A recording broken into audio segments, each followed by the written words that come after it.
Hey guys, welcome back to my channel. ఇప్పటివరకు మన ఛానల్లో చాలాసార్లు లిక్విడ్ ఫెర్టిలైజర్స్ గురించి అయితే మెన్షన్ చేయడం అయితే జరిగింది. కానీ ఇప్పటిదాకా ఎప్పుడు ఆ లిక్విడ్ ఫెర్టిలైజర్స్ ఎలా ప్రిపేర్ చేసాం ఏంటి అనే దాని గురించి అయితే డిస్కస్ చేయలేదు. కానీ ఈరోజు మన వీడియోలో లిక్విడ్ ఫెర్టిలైజర్స్ అనేవి ఎలా రెడీ చేసాం ఏంటి అనేది మనం డీటెయిల్గా చూద్దాం.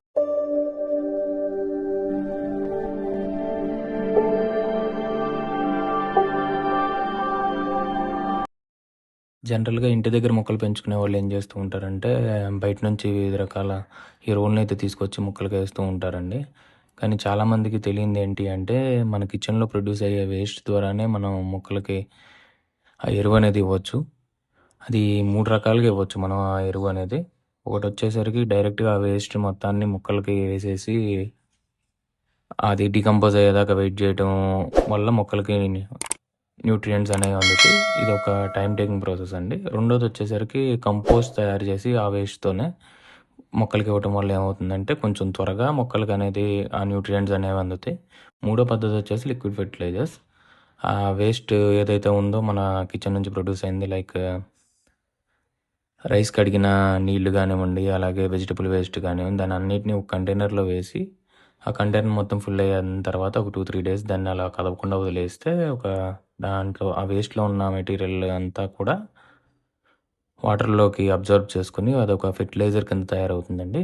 అది మనం లిక్విడ్ ఫెర్టిలైజర్ కింద మనం మొక్కలకు యూజ్ చేసుకోవచ్చు. అలా రెడీ అయిన వేస్ట్ మొత్తాన్ని ఇలా మనం వేరే కంటైనర్‌లోకి ఫిల్టర్ చేసుకొని, అలా ఫిల్టర్ చేసిన తర్వాత మిగిలిపోయిన వేస్ట్‌నయితే మనం డైరెక్ట్‌గా మొక్కలకైతే ఇచ్చేయొచ్చండి. లేకపోతే అవి ఇంకొకసారి మనం ఇలా లిక్విడ్ ఫెర్టిలైజర్ రెడీ చేసుకోవడానికి ఉపయోగపడుతుందా లేదా అనేది వాటిని చూస్తే మనకు అర్థమవుతుంది. ఒకవేళ ఉపయోగపడితే దాన్ని సెకండ్ టైం కూడా యూజ్ చేసుకోవచ్చు. మనకి వచ్చిన లిక్విడ్ ఫెర్టిలైజర్‌ని అయితే మనం 1:2 రేషియోలో వాటర్‌తో అయితే డైల్యూట్ చేయాలండి. డైల్యూట్ చేసిన తర్వాత మనం డైరెక్ట్‌గా మొక్కలకైతే వాటిని అప్లై చేయొచ్చు. కానీ చాలామందికి ఒక డౌట్ అయితే వస్తుంది. చాలా రకాల ఫెర్టిలైజర్స్ అయితే ఉన్నాయి. మనం లిక్విడ్ ఫెర్టిలైజర్ మాత్రం ఎందుకు యూజ్ చేసుకుంటాం ఎక్కువగా అనేది చాలామందికైతే డౌట్ వస్తుంది. ఎందుకు అంటే మనం మామూలుగా గ్రో బ్యాగ్స్‌లో పెంచుకునే మొక్కలకి ఆ ఎరువు వేయటం వల్ల గ్రో బ్యాగ్ అనేది ఫుల్ అయిపోవటం, లేకపోతే మనకు కొంచెం తవ్విన వెంటనే ఏర్లు తగలటం లాంటి ప్రాబ్లమ్స్ అయితే ఫేస్ అవుతాయి డైరెక్ట్‌గా ఎరువు ఇచ్చే టైంలో. సో, ఇలాంటి లిక్విడ్ ఫెర్టిలైజర్స్ అయితే మనం డైరెక్ట్‌గా వాటర్ రూపంలోనే ఇస్తాం కాబట్టి వాటికి అవి ఇన్‌స్టంట్ ఎనర్జీని అయితే ఇస్తుంది. వాటి గ్రోత్‌కి కూడా ఇవి చాలా యూజ్‌ఫుల్ అయితే ఉంటుంది. సెకండ్‌దొచ్చేసి ఫ్రూట్స్ నుంచి మనం లిక్విడ్ ఫెర్టిలైజర్ ఎలా రెడీ చేసుకోవచ్చు అనేది చూద్దాం. ఇది కూడా సేమ్ ప్రాసెసేనండి. కాకపోతే మన ఇంట్లో మనం యూజ్ చేసుకునే ఫ్రూట్స్ పాడైపోయినాయి అని చెప్పి పడేస్తూ ఉంటాం. లేకపోతే బనానాస్ తిన్న తర్వాత తొక్కలైతే పడేస్తూ ఉంటాం కదా!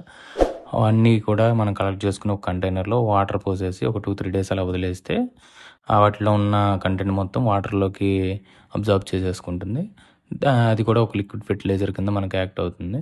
అలా రెడీ అయిన లిక్విడ్ ఫెర్టిలైజర్‌ని ఇంతకు ముందులాగా ఈ వీడియోలో చూస్తున్నట్టుగా మీరు ఫిల్టర్ చేసుకొని ఒక సెపరేట్ కంటైనర్‌లో తీసుకొని దాన్ని తర్వాత డైల్యూట్ చేసి డైరెక్ట్‌గా ప్లాంట్స్‌కి అయితే అప్లై చేసేసుకోవచ్చు. అలాగే ఉల్లి పొట్టుని యూజ్ చేసుకొని లిక్విడ్ ఫెర్టిలైజర్ ఎలా తయారు చేసుకోవాలనేది ఆల్రెడీ మన ఛానల్‌లో ఒక వీడియో అయితే చేసున్నాం. దాన్ని మీరు చూడకపోతే పైన కార్డ్స్‌లో వదిలేస్తున్నాను. అక్కడి నుంచి మీరు ఆ వీడియోని అయితే చూడొచ్చు. ఒకవేళ మీకు ఈ వీడియో నచ్చినట్లయితే లైక్ చేయండి, షేర్ చేయండి. అలాగే ఛానల్‌ని అయితే సబ్స్క్రైబ్ చేసుకోండి. Thank you for watching. Bye bye.